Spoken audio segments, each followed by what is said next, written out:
Greetings, my name is Kevin Matthews and I want to welcome you to the Tax Academy, where class is always in session because the learning never stops. Today we're going to talk about foreign business travel. Now, we've already done a video where we've talked about business travel, temporary business travel.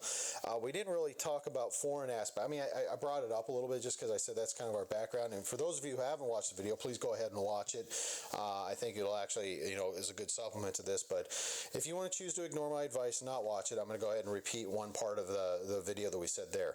Beta Solutions actually, one of their niche areas is international. We have a lot of experience dealing with international stuff, and we'd like to sort of do work in that world because it's an area that I have a lot of experience in. So when we're talking about international, there's a variety of things that we have to go into. Now, the notes that I actually downloaded on this is a very generic thing of it, but I'm going to kind of talk a little bit more elaborate to certain things that need to be discussed and brought up.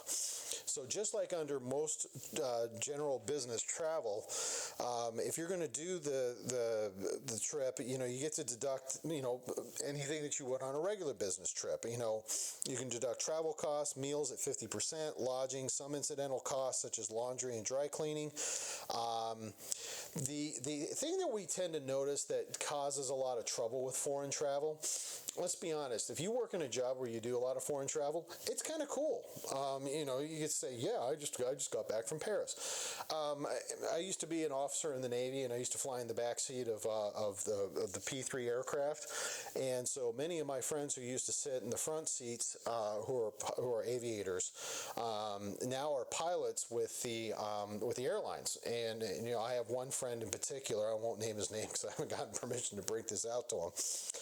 But he's always putting on Facebook posts all these wonderful places he's gone. Spain, Belgium, all that sort of stuff. And you kind of look at that, and there's an old saying that we like to say in the military when someone says, "Hey, how you doing?" I'm like, "I'm living the dream."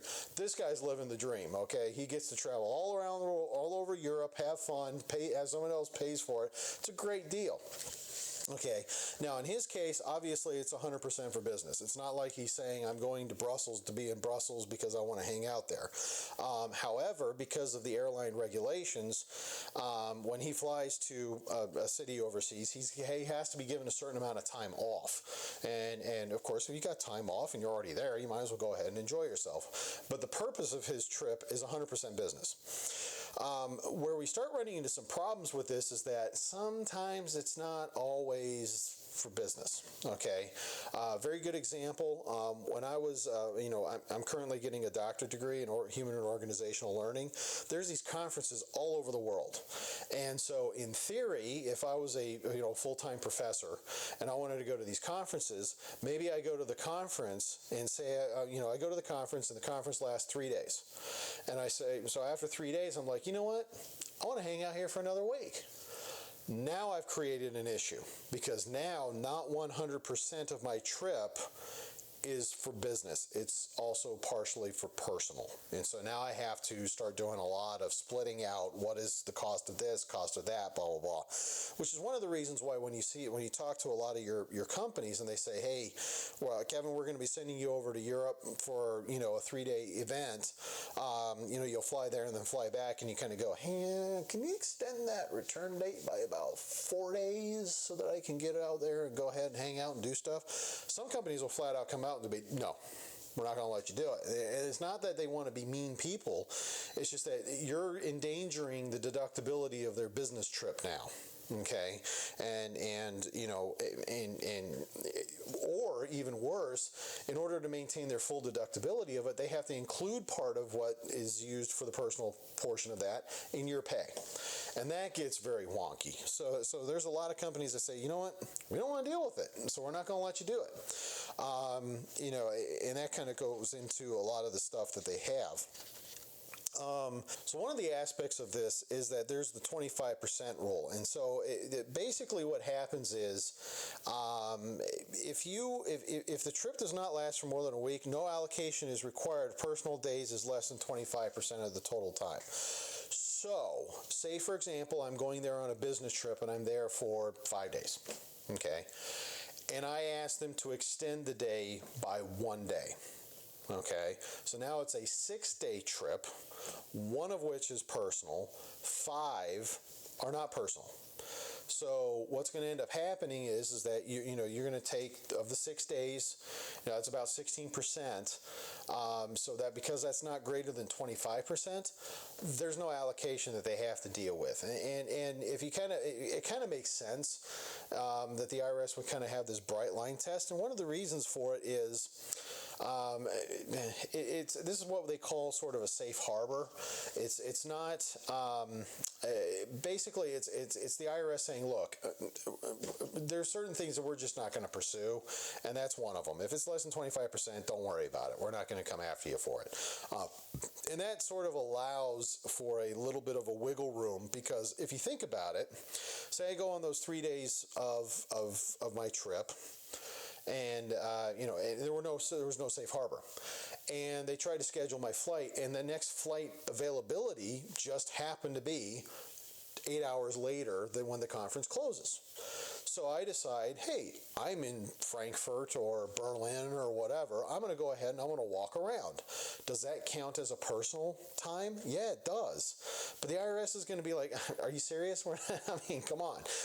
So it's obvious that you're not trying to skirt the system. You're not trying to cause any major issues. And so they kind of come up with this 25% rule so that they can actually, avoid a lot of the issues. Okay, so that's kind of where my notes end on this.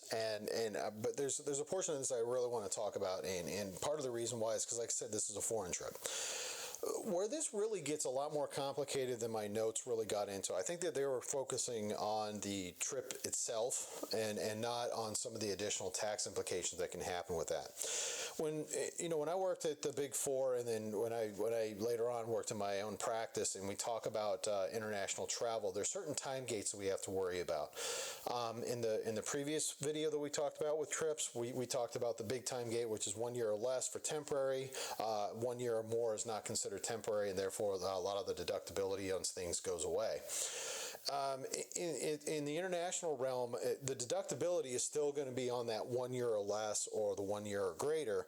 However, there's going to be a lot of other international rules that you have to follow, and there's going to be more gates that you have to be concerned about.